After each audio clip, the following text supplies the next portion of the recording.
All right, guys, welcome back to another episode of the Build the Life You Want podcast. My name is Bronson Wilkes. I'm the founder and host. Today, we are talking about the book 5% More by Mike Alden, Making Small Changes to Achieve Extraordinary Results.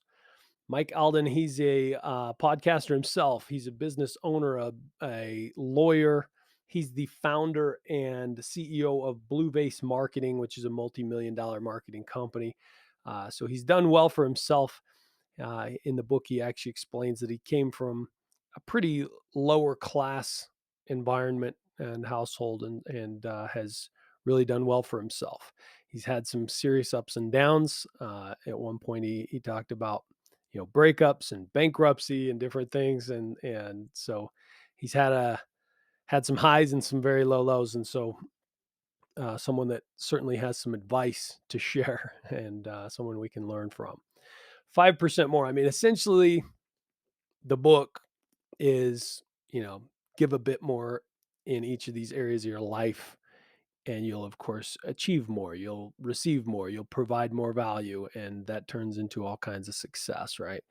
So, not an incredibly novel concept, right? Work hard, work a little harder than your competition, work a little harder than your past self, and of course, your future will be brighter, right? But I want to go ahead and pull out some of the highlights, a few of the things that I thought were sort of uniquely inspiring about this book, and some lessons that we can take away. So let's jump in.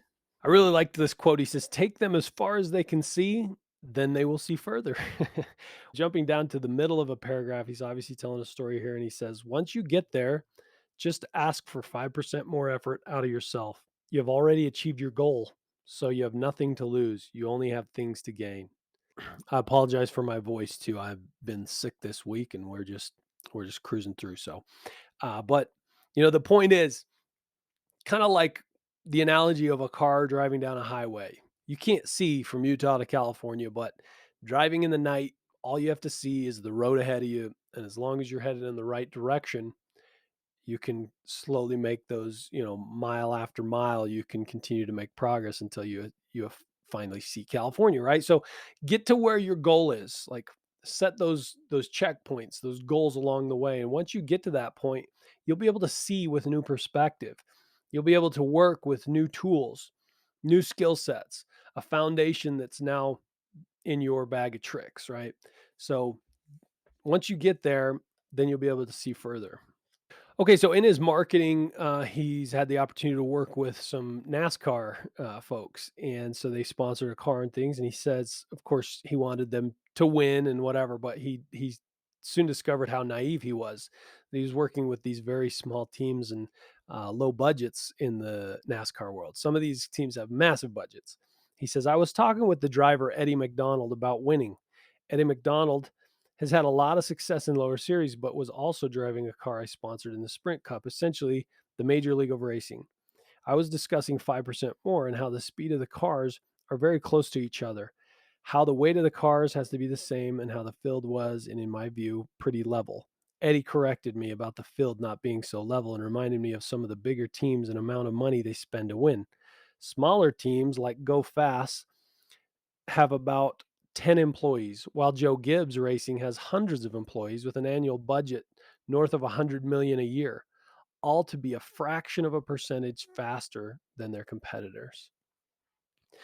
Now, in the very, very top echelon of essentially any business or sport, you start to see this, right? They'll spend tons more time, tons more effort, more employees, bigger teams, more money to just gain those very small fractions of an advantage. You see this in the investing world.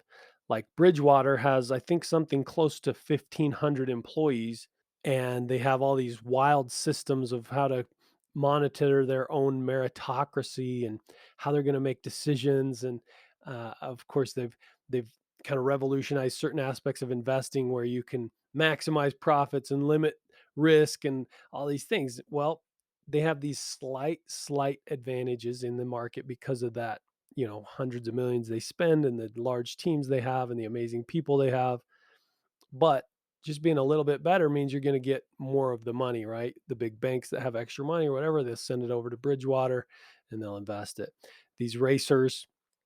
They have these massive teams just to beat out, these other cars that are also competing. It's like, can they gain a slight advantage where every race they've got a chance of placing slightly higher than they did in the past, or slightly higher than the competitors in that they're really competing with, right?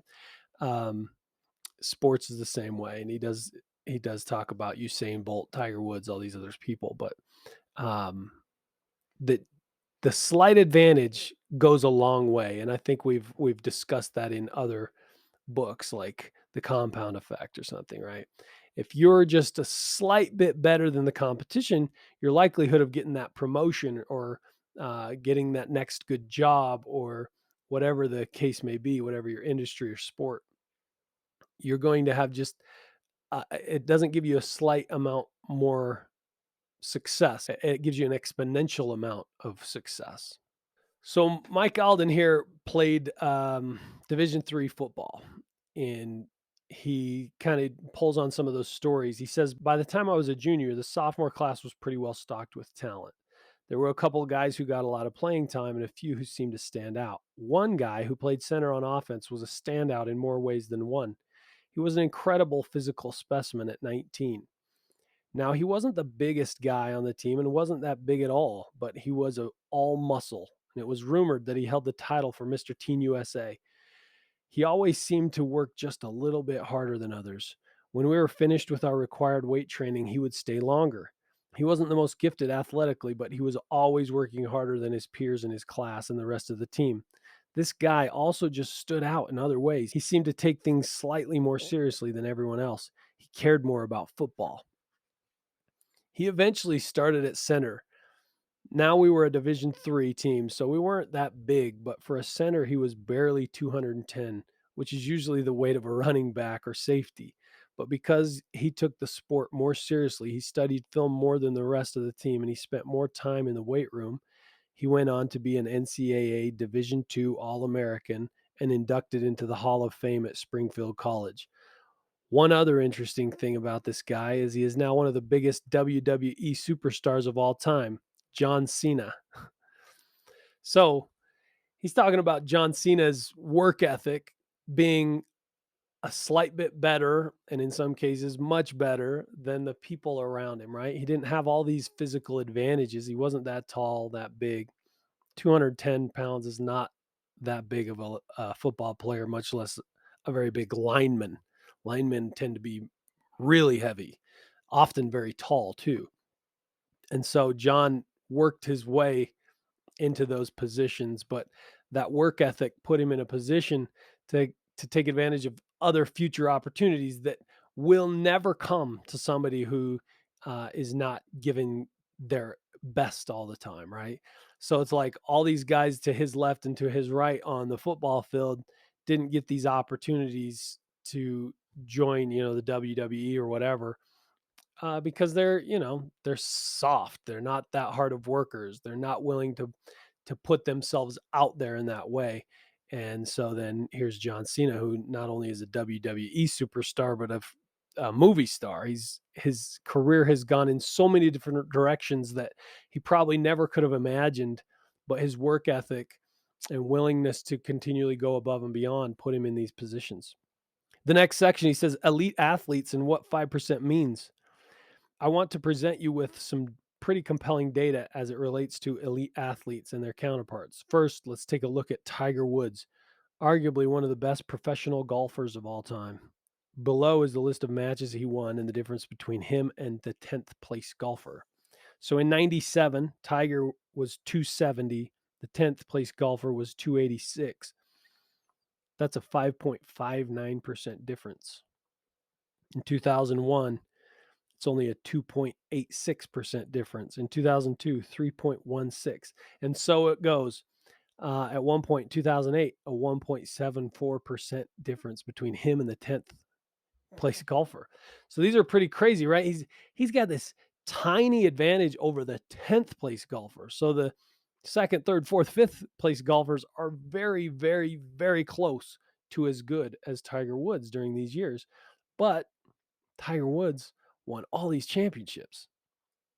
So you don't have to be exponentially better than the competition to have exponentially better results. Michael Phelps, we all know his story, right?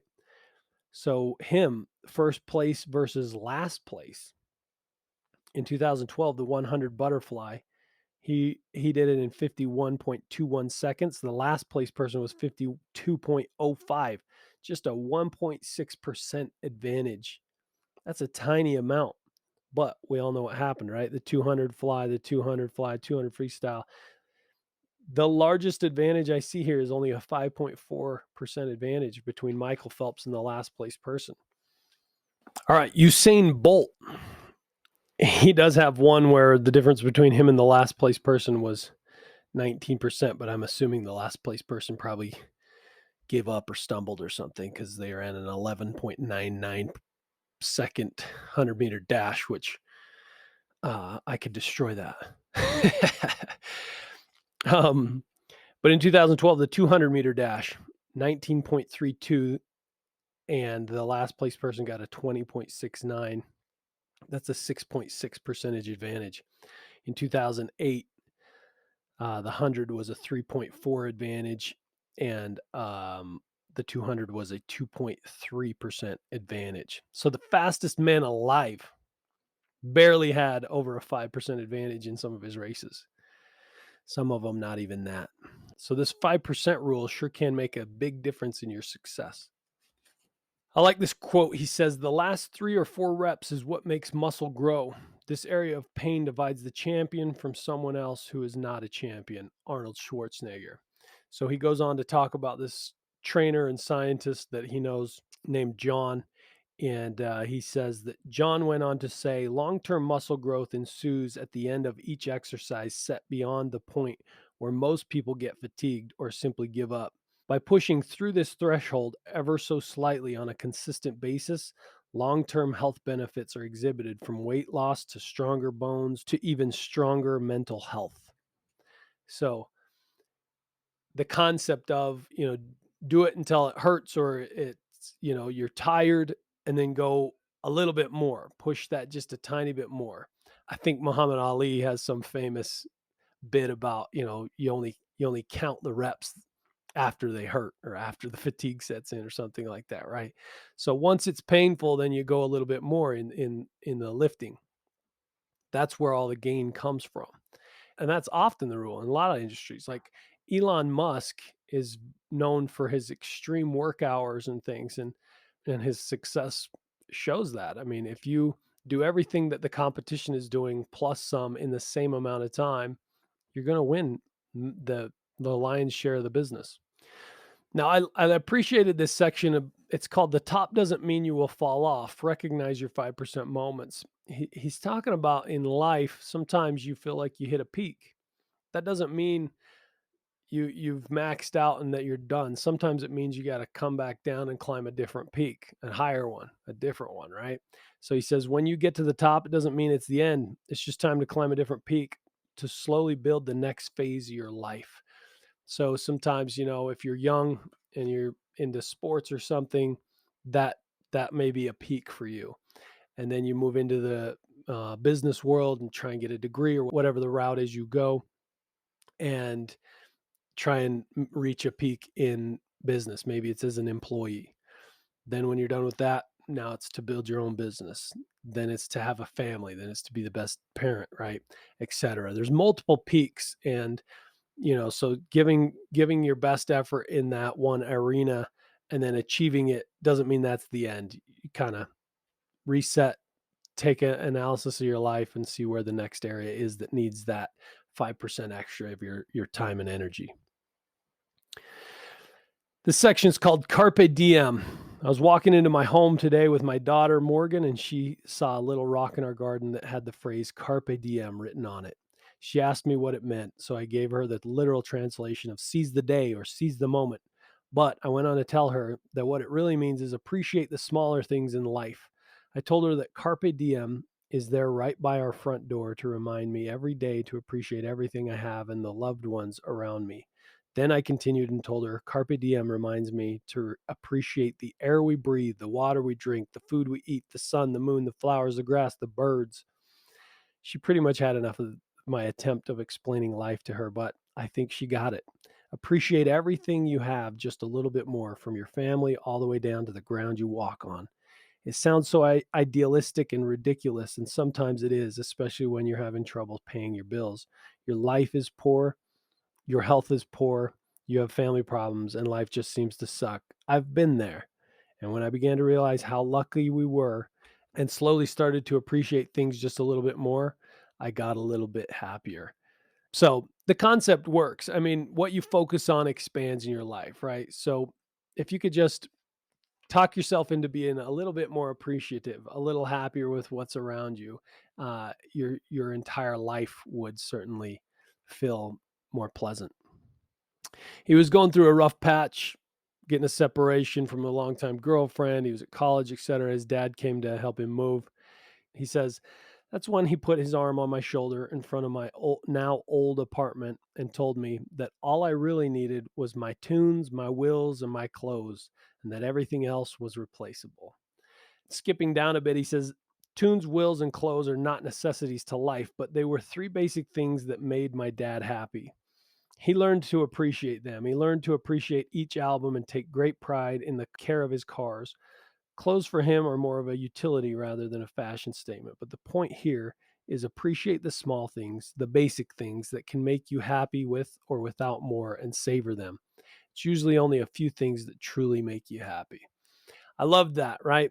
You only need your tunes, wheels, and clothes. Like, you can drive down the road listening to good music and you got clothes on your back. It's like the rest of it's a challenge. Like, the life is a journey. Life is a ball game. It's like trying to figure out how you can get all these fun gizmos and gadgets and have great relationships and good health all at the same time. And sometimes you're winning and sometimes you're losing, but as long as you got the tunes, wheels, and clothes, you're doing all right.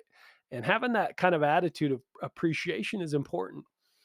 I have an uncle who we all sort of cherish as the guy that just he just appreciates beauty and nature and life. Very basic. He wants his life to just be kind of very easy and problem free. He's not trying to get rich. He's not trying to be famous. He's just everyone's friend. And some of my favorite memories are going to Lake Powell with these guys. And he always would just be pointing out cliffs and mountains and saying, "Look at that! Look at that arch over there! Look at that cliff right there! Look at that sunset! Look at the mountain on there! Look at the shadow of that mountain in the water!" Like, he just appreciates what's around him. Um, Actually, a funny story. I used to go to Lake Powell a fair amount as a kid, and one time, just me and my cousin who's my age and his dad, my uncle that I'm talking about, we decided to make a quick trip to Powell, and he had a boat, and so we go and we took the bare minimum. We got a couple days of clothes, a sleeping bag, air mattress. I had a tent, they didn't, and we grabbed a few cans of food. We forgot to get like all the utensils and eating things we need. So we cooked food in the can on the fire and then we dumped it on the one plate that we had and we all just shared the beans or chili or whatever off of that one plate. So funny, but really, I mean, you don't need much. You don't need much to have a good time. And so appreciate the basics. Kind of on a similar vein as the last section, right? He says, make life 5% more exciting for others. He says, what if we embraced a child's excitement level? Why do we have to suppress that excitement? What if we were 5% more excited about the basic things in life, from just waking up to going to the gym? What if you perceived it all through the eyes of a child? Imagine how your work day would go if you were just a little more enthusiastic about your job. I will tell you this, if you see your life as more exciting, then your life will become more exciting. You will begin to appreciate the little things. I love that. You know, kids are pretty excited about all kinds of stuff, and they express that joy, and it makes other people excited, right? Parents are happy to see their kids get excited, and it's just contagious. What if you approached your life that way? You showed up to work excited to try and accomplish something today, instead of looking at it as like, somebody owns my time. What if you looked at it as, I get to go see how far I can take this. Next section, 5% more perseverance. Some people at the top appear to be doing things at a pace that is beyond what the average person could even fathom. And they are, but they have compounded on their success. They didn't just get to the level they are at, they worked at it. Skipping a bit, he says, pushing through just a little bit more than others, no matter what level you are at, will increase your odds of success dramatically. And this is a different section, but very similar ideas to that last one. He says, recognize what level you're at. The more effort you put in at each level, regardless of the level you are at, the greater your chances of achieving success at that level and allowing you to make it to the next level. But you must recognize that you must climb to the top of each level in order to make it to the top, right? So there's levels of everything. I mean, Joe Rogan's always saying there's levels, right? Especially in like fighting, there's levels. It's like the best fighter ever just 15 years ago wouldn't even be top 5 today at his prime, right? Because there's just levels, and as we learn more, we implement more, and as one great fighter teaches the next fighter all of his best trade secrets, then that fighter takes it to the next level, right? There's just always more levels. So recognize where you're at. Take note who's where you want to be, who else is where you're at, what's kind of going on, and like what do you need to do to sort of bring yourself to the top of that level, and then look for new opportunities. So anyway, so that's 5% more by Mike Alden. He's quite active on social media and has a podcast and YouTube channel. So I'm sure he would appreciate you coming over there. He's someone that I chat with occasionally on Instagram, and so go support him. I appreciate you guys listening and always appreciate your support. If you enjoy this content, please go leave a review on your preferred podcasting host, and appreciate you coming. We'll catch you on the next one. Adios.